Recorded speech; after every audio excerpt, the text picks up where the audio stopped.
C'est la rentrée sur les essentiels du bassin avec pour cette première interview pour cette nouvelle saison 2025-2026 l'UAGM Rugby, parce que les essentiels du bassin poursuivent le partenariat avec le club phare de rugby de Gujan-Mestras, et je suis ravi d'accueillir tout d'abord Charles Courajut, le président. Bonjour Charles. Bonjour à tous. Alors on va d'abord évoquer ce qui va se passer durant cette saison avec un nouveau manager, un nouveau staff, des nouvelles recrues et puis de nouvelles ambitions. Oui, comme j'avais dit en fin de saison dernière, on part sur un nouveau cycle cette année. Après 9 années de collaboration avec Jean-Marc qui nous a quitté la saison dernière. Jean-Marc Lannepetit, l'ex-coach. Jean-Marc Lannepetit, exactement. Voilà. Le staff a été renouvelé en totalité avec à sa tête Samuel Bretous. Alors justement, comment est-ce que vous l'avez choisi, Samuel ? C'est toujours pareil, dans le rugby, c'est une question de rencontre. Donc voilà, une rencontre, un feeling et puis des valeurs partagées. Des valeurs, un projet, et puis il a su se retrouver dans le projet du club.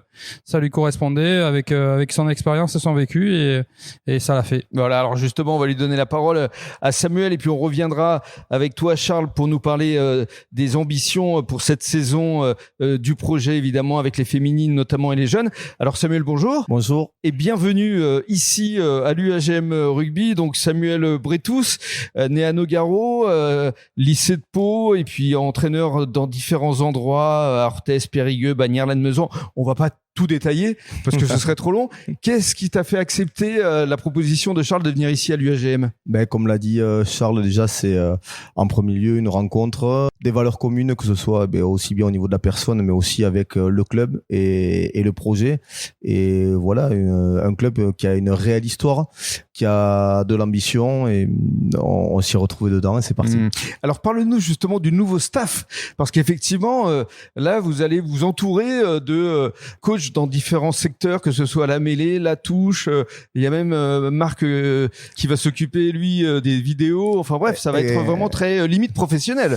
Ouais, professionnel sur les tâches. En tout cas, chacun d'entre nous va donner le maximum dans son domaine de compétences. Donc, on va avoir une touche locale avec Marc Dos Santos qui va faire analyste vidéo, mais qui entraînera aussi les espoirs derrière. C'est sûr. Avec Jean-Paul Maubourguet aussi, qui est un local, c'est ça. Un pur barbotte, qui va entraîner aussi les espoirs. Devant, pour les espoirs et la première sur la mêlée, on aura Xérom Civil, qui vient du RCBA. Qui vient du RCBA, mais une carrière professionnelle aussi en tant que pilier. On a Mia Makovey qui nous rejoint aussi avec une carrière internationale, qui a joué aussi au RCBA, qui lui entraînera les avants de la première et la touche. Et puis moi, Sam Bretous, à la tête de ce staff. Manager un peu tout ce staff. Exactement. Et alors justement, quelles sont vos ambitions pour cette nouvelle saison ? Déjà, c'est une chance d'arriver dans une équipe qui a atteint ses objectifs. Donc c'est une équipe qui roulait déjà, qui a obtenu son maintien la saison dernière, on va dire assez rapidement dans la saison. Et assez facilement, ouais. Voilà, donc là maintenant... les phases finales ? Les phases finales, je sais pas, c'est ça trop... peut être un objectif quand même, hein. Pas de suite, parce que l'année dernière ça s'est joué de peu quand même, hein. Pour aller chercher les phases finales, il faudrait qu'il y ait un énorme coup de cœur entre l'équipe, les joueurs et le staff, ce que l'on souhaite. Bien sûr. Mais là, c'est une équipe en reconstruction, c'est une saison, on va dire, de transition.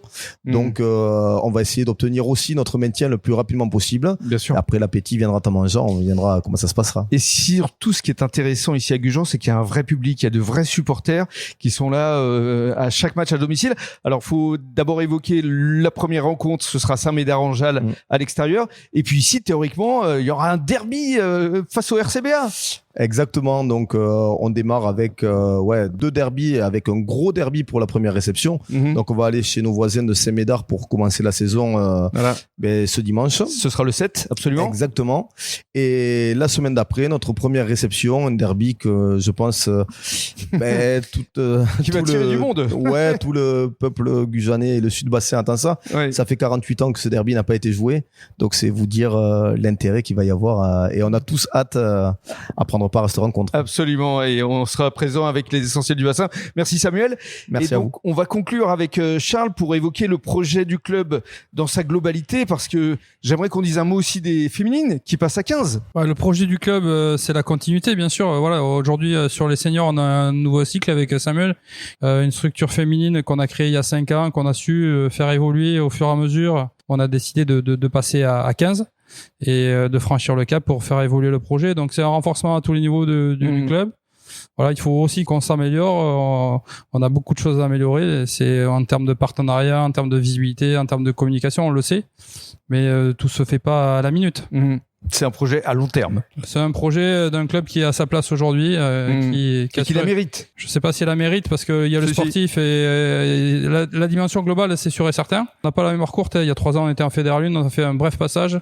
On savait qu'on n'était pas à notre place à cette époque-là parce que on s'était trompé de chemin. On a su faire machine arrière et puis rebondir l'année suivante. C'est pas donné à tout le monde. Voilà, on vit avec nos justes moyens. On va parler du recrutement un petit peu. Voilà, on a fait un recrutement, je pense, intelligent. On a beaucoup de jeunes.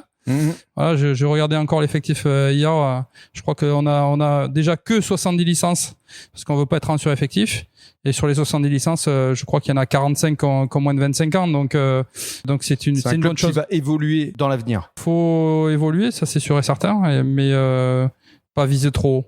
À sa juste place. Ouais, le but c'est la pérennité, c'est d'être à sa place. Très bien. Merci beaucoup, Charles. Merci.